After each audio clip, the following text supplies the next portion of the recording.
Welcome to the second part of our Working Age Forum meeting. We are recording this segment, which is an interview that Tabitha is kindly helping me out with.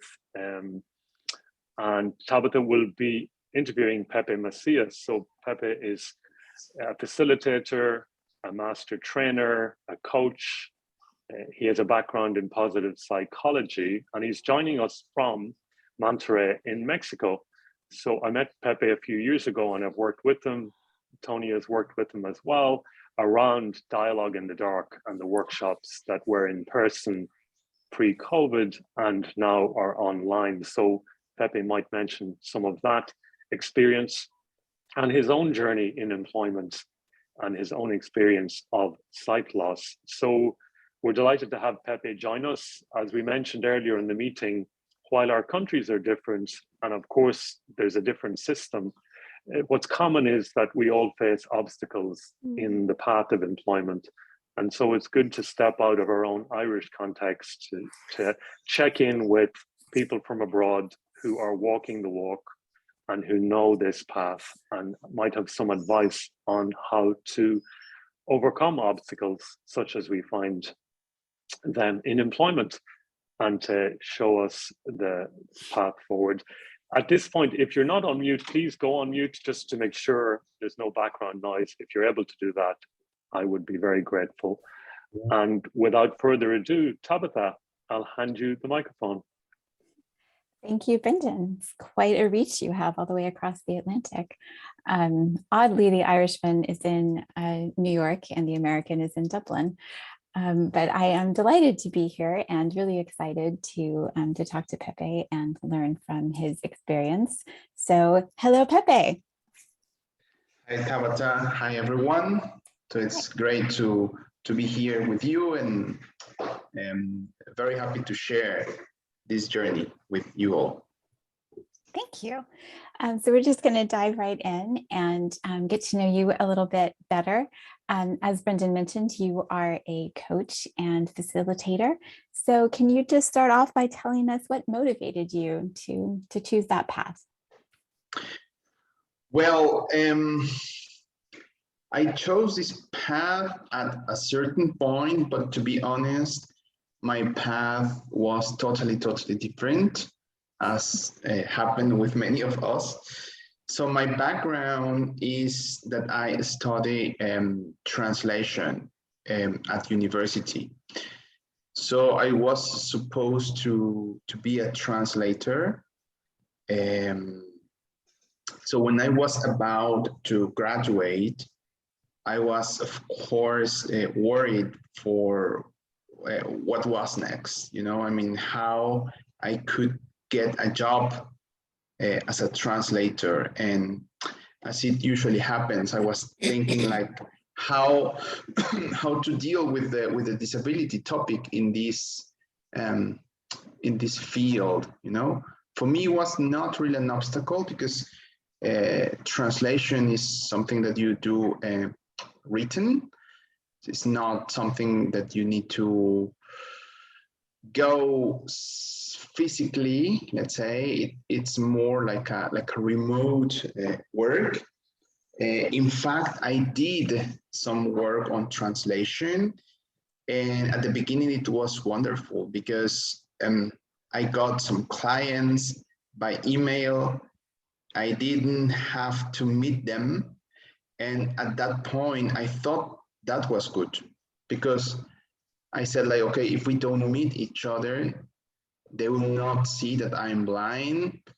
They will not create any judge, any idea, any preconceived idea about myself.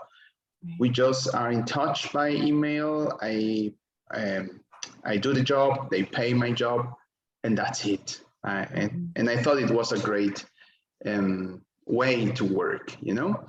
So I worked, let's say, like this for a couple of months or maybe a little bit more. And then I was invited for a job interview for a project called Dialogue in the Dark, which is a German concept which has been active in many, many countries for many years already. And I didn't know anything about dialogue in the dark.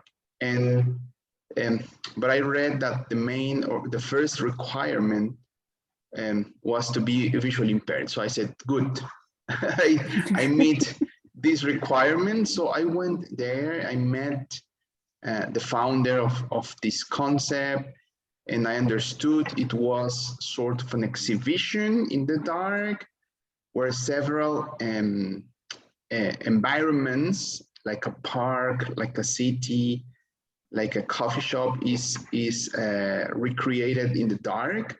So sighted visitors go there, blind persons guide them. So there is a reverse of roles. Mm. And in theory, I mean, in the paper, it sounded something new, you know, something I had never experienced. And to be honest, I mean, I was selected to be a guide. And the first time I came into the exhibition, it was nothing special for me because I'm totally blind. So for me, being in the dark was nothing. It was just something curious. You know, I was touching all these great scenography, how they were trying to reproduce a park with some textures and even with trees, and the sounds were nice, but I said, okay, it's like a game, you know, it's, I don't know, I was very skeptical. But the moment I saw the first group of sighted people inside, I mean, in the exhibition in dark, it was when the magic happened, you know, because I saw a great variety of reactions. People who were helpless, basically, not able to walk even. Some other were really frozen by fear. They were totally scared. Some other were feeling like freedom, you know, like they were playing around like children. So very different approaches. And for me, it was interesting to understand that this reversal of roles was created. So my role was now to empower them. I said, okay, at least for 1 hour in this exhibition, I am the one who has, let's say, the privilege to understand how to move independently in the dark. And I mean, that's so interesting because we typically move in a world that was not created with accessibility in exactly. mind. And so, we play the role of visitors, I would say. Mm-hmm. And now they're on your home turf. Exactly. So and you know what, that was a great chance to show them how we would like to be treated outside. Yeah. So I spent 2 years there. And then I was invited to join the international team from Germany. So since then, 12 years ago, I'm part of the international team of Dialogue in Dark. And that was the moment when I had my first turning point. Let's say it was the moment when I was assigned to select and train more blind people to become guides in several countries. And I said, okay, I mean, I was a guide, but how can I select someone? How can I train someone? That was a moment when I decided to study my master's degree in Organizational Psychology. So I felt that I acquired some tools, you know, to be a little bit a better interviewer, a better trainer. And until that moment, it was 2010, I was, let's say, an exhibition guide and a trainer for new guides. But then I had the experience of the Dialogue in the Dark workshops, which is a little bit a different approach. That's a workshop for companies, that sort of a team building in the dark. And especially I saw a friend of mine, a Mexican coach, facilitating for a big group in Atlanta, in United States. So we conducted a workshop for Cartoon Network there. And the workshop was in the dark, but after the workshop in the dark, there is a session in the light where you debrief the experience.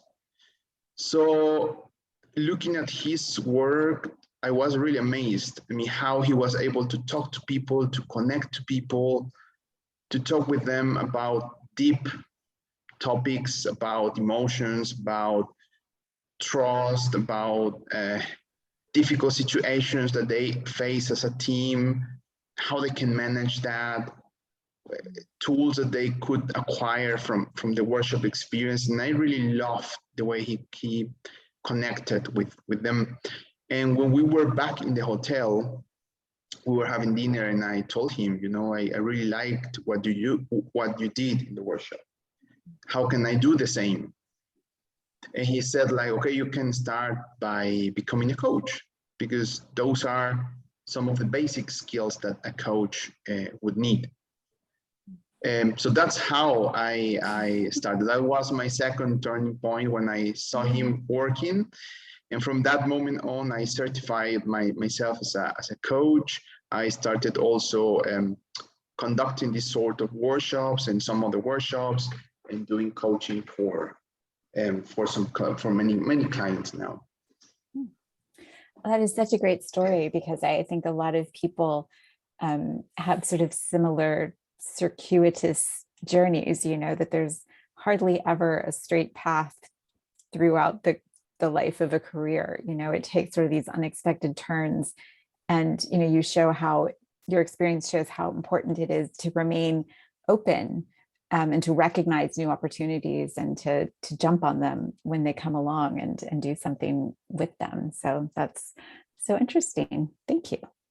So I wanted to ask you, since you have done, you know, coaching and, you know, helped people, you know, with their employment journeys, are there some common questions that your clients ask you, or there, you know, common questions about skills, or, you know, problems that they might encounter in the job search or in the workplace once they land that job, that come up repeatedly, that you feel you've heard a question a million times? Yeah. Well, I belong to a group of blind coaches in Mexico. So we founded an organization, but we have worked all the time with sighted clients. So let's say we work like any other coach. So we have, basically our clients are middle managers or leaders from most of the times from big companies. So certainly there are some topics which are relevant and which are present most of the time.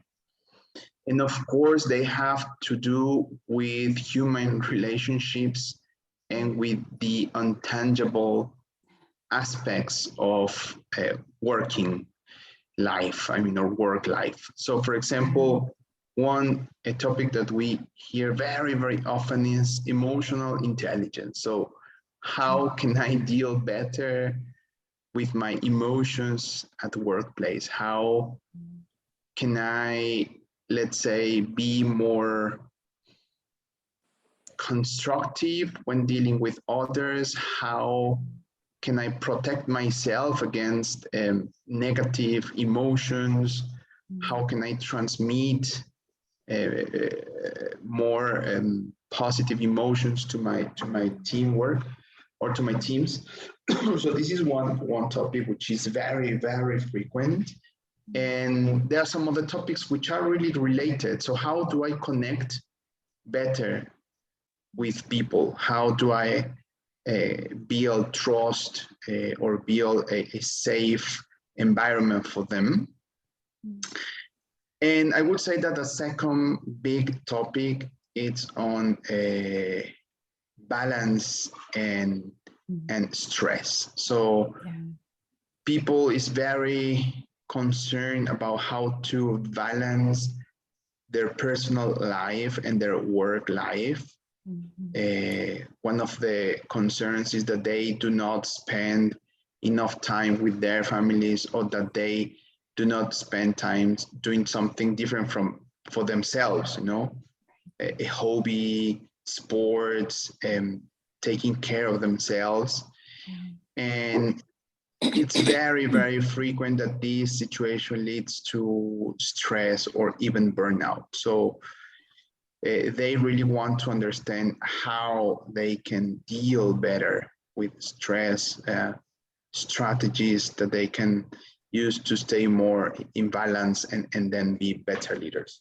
So those are the big two topics. So one, it's more, I would say, interpersonal. So how to connect better with others, how to deal with negative emotions when interacting with others. And the other is more intrapersonal. So how do I balance better my time, my energy? How do I deal with stress?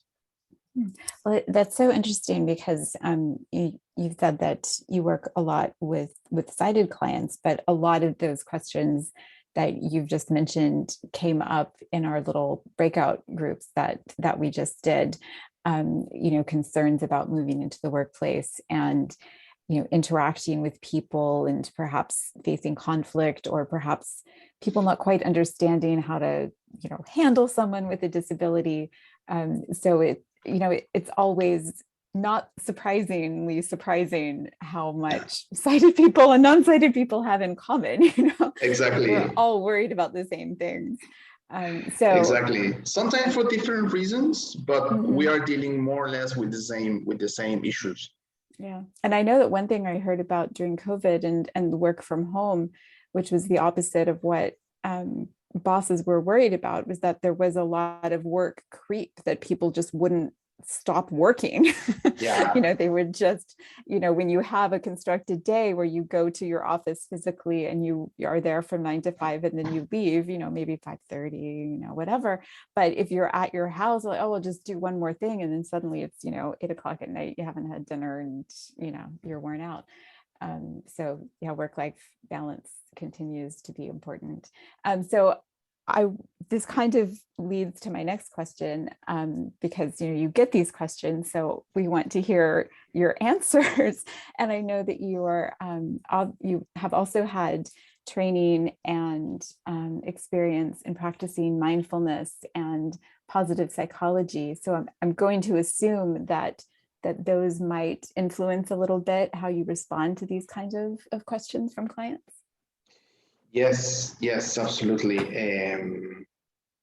I have been practicing mindfulness since maybe 15 years, and also practicing positive psychology since, I don't know, I would say 7 or 6 years.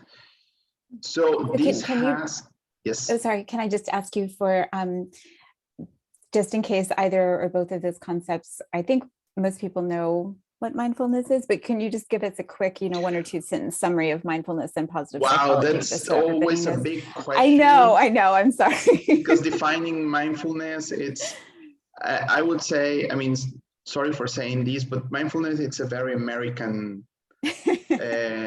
concept. It's a way to sell. So I don't like it and I don't use it. Okay. What do you prefer? What do you use instead? No, I mean, it depends of the context. I mean, if I'm talking with a leader or in a business setting, is more social emotional training. So social emotional skills training. Okay, if right. we are we use that in education as well. Exactly. If we are in a more, how to say, spiritual setting, we would talk about meditation, but also meditation has a lot of understanding. So basically what mindfulness is a tool to be familiar with how your mind works. Okay? I think that's a fantastic summary, but I'm going to steal that. Exactly, because okay, one tool that we all know, it's breathing. It's one tool that many people know. But okay, there are different tools to get familiar with your thoughts, how they work, so you understand your mind a little bit better, and basically the impact or the use of mindfulness is that you can train your attention.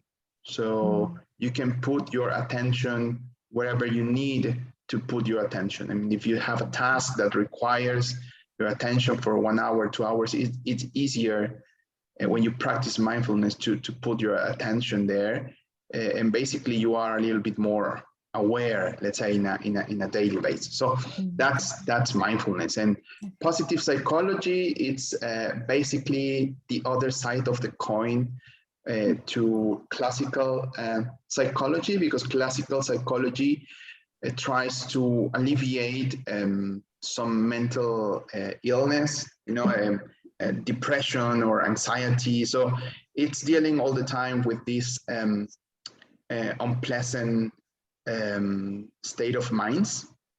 And positive psychology, it's a little bit the opposite. It tries to improve what is great about our mind.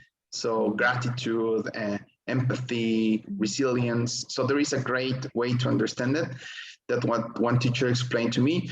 So he said, like, okay, classical psychology is trying to help you to get from -10 to 0. So if you're feeling very bad and you don't know what to do, and you don't have control on your mind, let's say, psychologists will help you to go from this minus something to a more neutral neutral position, let's say. And when you are in this neutral position, when you are fine, let's say, when you are feeling good, a positive psychology will help you to go from this 0 to +2, +5, +10, let's say. Okay, that's inspiring. Just listening to it. That's great. Yeah. So how has that affected the advice and the answers that you give to clients? That was my original question. Sorry. So I will tell something that maybe many of you are familiar with.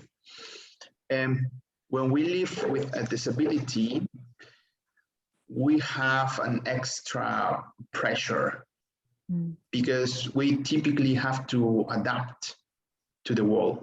We live in a visual world, so we have to adapt. And when you are the outsider, let's say, when you do not completely belong to the environment, you have to do all the time an extra effort. And I remember when I got blind when I was 6, 2 years after, more or less, my parents told me that they were not really educated. I mean, we were like a middle class family, I would say, but they told me, like, you know what, one day we'll be gone, we'll die, and you will need to manage yourself. So they said the only thing we can tell you is try to do it at least as a sighted person would do it. Try to make an extra effort, because it will be harder for you to open a door compared with a sighted person. So I think that this advice that they gave me really became part of my personality. So I was all the time trying to do a very good job, to be, I became a perfectionist.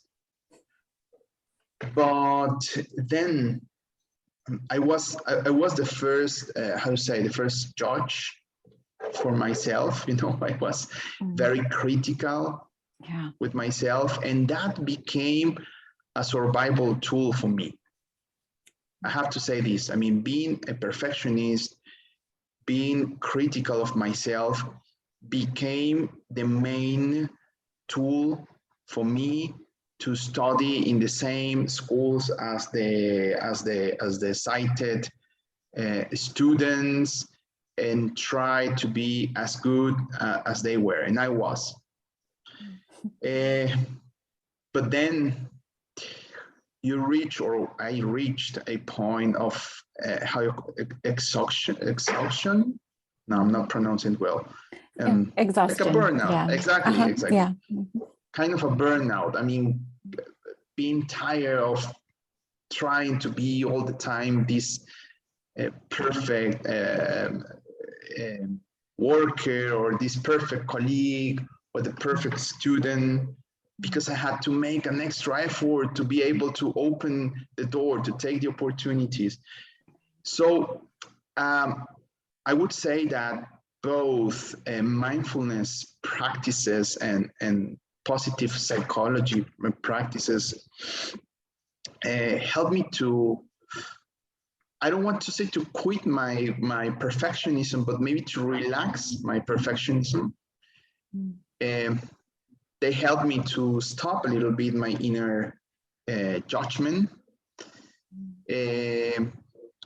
I learned to be more kind with myself.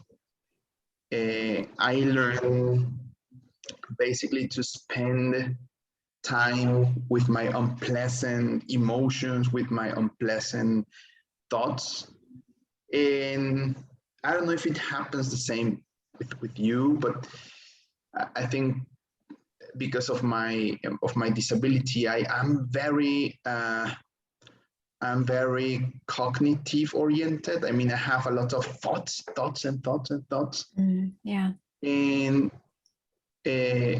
I learned how to see more clearly my thoughts and how to distinguish that they are not solid things. I understood how not to take that my thoughts that seriously.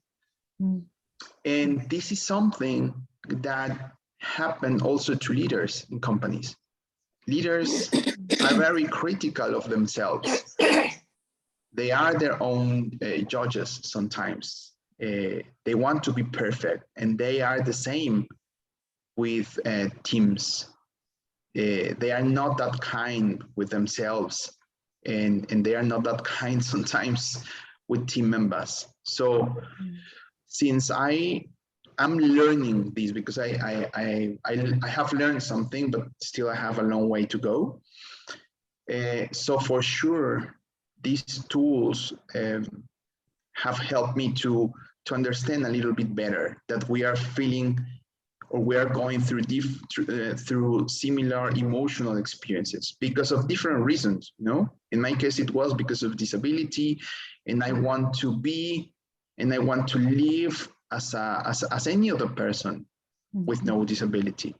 In their case, is because this big competence, high performance environment, competition, there are different reasons, but we go through the same emotions, let's say. So these tools really influence the way I coach with them. Yeah. Oh, that's really interesting. So it sounds like the mindful, that mindfulness, thinking about, your thoughts and the tool that is your brain, and thinking about that positive psychology kind of help to form a bridge between the disabled and the non-disabled world, where you can kind of, have a connection there, something very much in common in that, experience of humanity. So I originally did have a couple more questions for you, Pepe, and your answers have been so fascinating, but I am aware that we only have about, I think, 10 more minutes, and I think we wanted to wrap up the formal interview and open it up to questions from the rest of the audience. Am I correct in that, Brendan? Thank you. Thank you, Tabitha and Pepe. So we'll stop the recording there.